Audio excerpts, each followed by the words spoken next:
Happy Homebrew Wednesday, folks. Ryan here. I'd like to dedicate this episode to a good buddy of mine, Mr. Paulie Detmerds. You probably notice I don't have a drink in hand yet. Note, I said yet. I have a little bit of beer to try today. This is the Belgian IPA. It's been in the bottle for 2 weeks now. This is the only bottle that I've actually refrigerated so far. So I probably should have put a couple more in, but I don't know why I didn't. Because I blew the keg last night with not even a full glass. I was a little sad. Got off work, I was like, I'm just going to fill this up. And then just over halfway, that dreaded sound of just, man. Anyway, let's see what we got. That's not a good sign. Oh. It was just stuck a little bit. Alright. Probably should have rinsed. Nah, it's fine.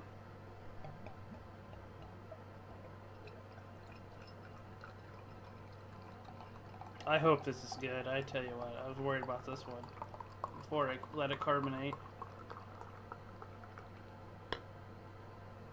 The problem with these bottles too is that they drip all over the place. That's annoying. Yeah, let's look what we have here. Okay, let me put the lid back on this. Oh, yeah, you can smell something in there. You can't see through that. You're not. I mean, it's probably chill hazed a bit.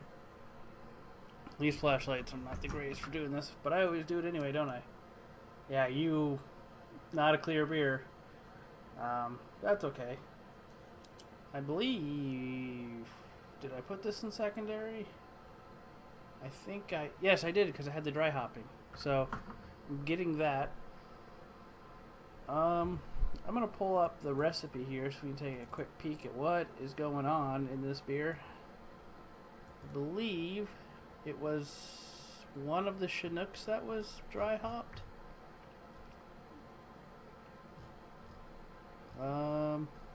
Yeah, 1 ounce of Chinook, so it's a very interesting smell. Alright, let's hope it's good, right? Single speed actually makes a Belgian IPA that was really good too. So let's see what we got here.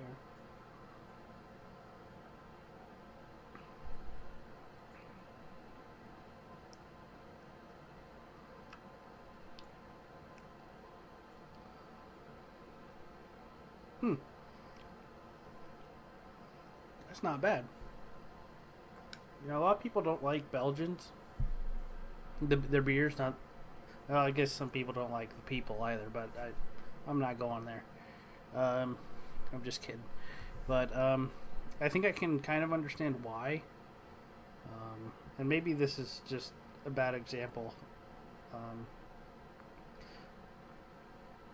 The beer seems a little earthier than what I was hoping, or what I expected, I guess. Maybe that's not the right word.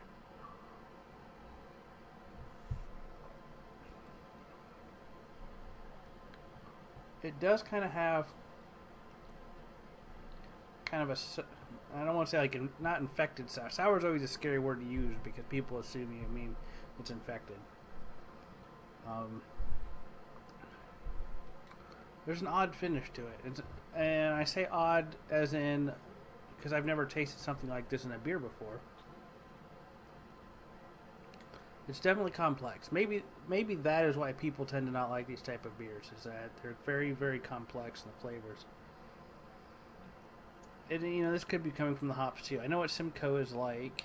It's very piney. I did a smash of that last year. I thought it was decent. I got used to it. I'm not really getting so much of that in this.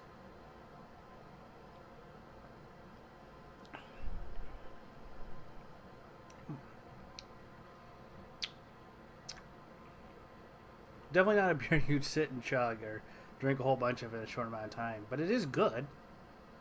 I'll probably enjoy this one a lot. And actually, like the bitterness coming through it is a lot like the pale ale I made, the other pale ale I made. So I guess I made this one too. The one where I screwed up on. But then there's a lot of weird complexity or complex taste coming out of this too. It's a sweetness almost, but not sweet.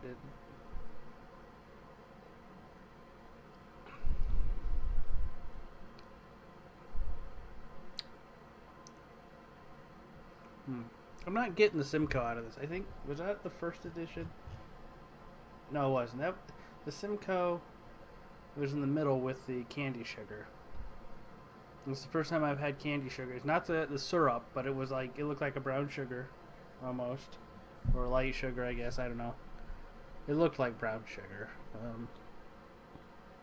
Yeah, I'm not getting the Simcoe out of this at all. I'm a little surprised. I'm kind of relieved too. But the piney taste, I'm not super big on that.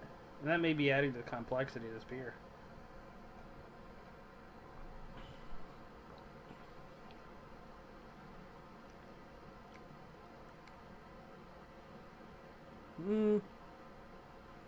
No, I'm getting a little bit of it now. Yeah, it's in there. Gosh, there's a lot going on in here. I have not drank something like this. The Single Speed Belgian IPA. I brewed this one because of Single Speed. It's not their recipe, not based on it. It's just because I had this style of beer. And honestly, I do like theirs better, but I have not made something like this. There's a lot going on in this beer.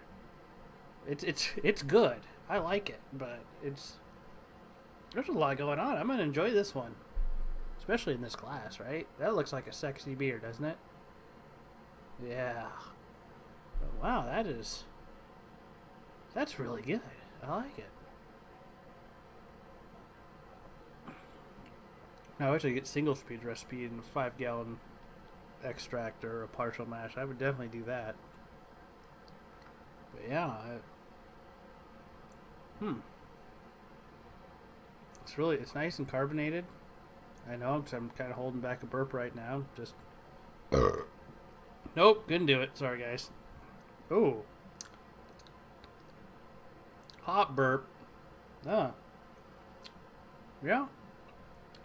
So the total amount of hops that was in this whole thing was 3.5 ounces, and that's including the dry hop. Half ounce actually was in the beginning with Magnum hops. So that's all pretty much where most of the bittering's coming from. And I'm not sure what the alpha acid of the Magnum is, but it seems to have done its job, I guess. Oh, this is good.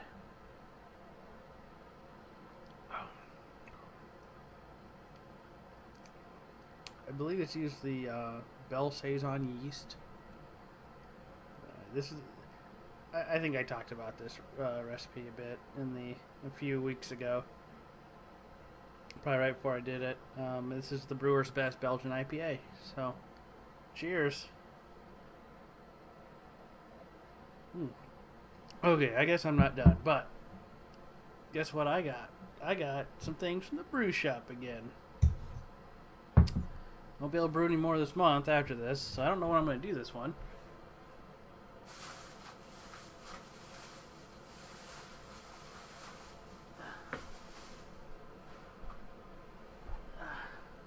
I'm going to be very careful not to slam on the table like I usually do.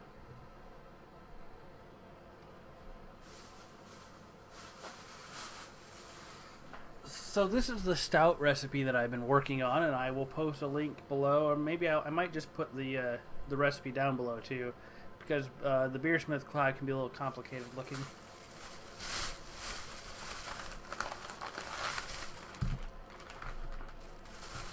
So if any of you have followed me on this on Facebook, I've mentioned now when I started I had actually tried to take 2 Northern Brewer recipes and just mash them together.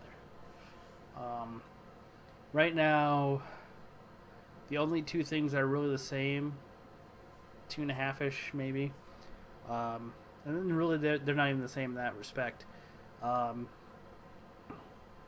the hops used, because both those recipes use cluster hops, and let me start over. So I have the dry Irish Stout, Northern Brewer recipe, and the cream ale. Okay, and those kind of play with. They both use cluster, but the Irish Stout uses 2 ounces. I went with 2 ounces. And I don't know what the alpha acid, what Northern Brewer has, but what my brew shop had, which this might actually affect the beer now, because I think Beersmith assumed these would be 7%, and these are 8.1%.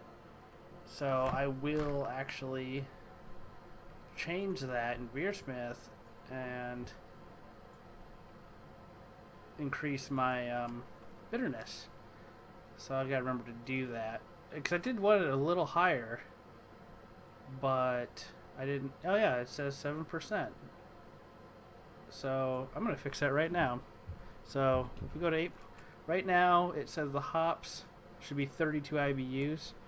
I'm going to increase my alphas and betas. What do we got? Now we're up to 37. This is exactly where I wanted this beer. Alright, so the recipe has 2 ounces of cluster hops right at the beginning. This is a stout. Don't want a lot of hops going through it. Some stouts do put a flavor hop or aroma hop in there. And that kind of turns into more of a porter, I think. Stouts, you're going for bitterness. And not like, you don't want a super bitter beer, but that's, if you're going to add hops, that's where you want to add them. Because you don't want to be tasting hops. You really don't. But you do want a little bitterness to it to balance out the malt. That's where the big thing in the stout is dark, roasty malts.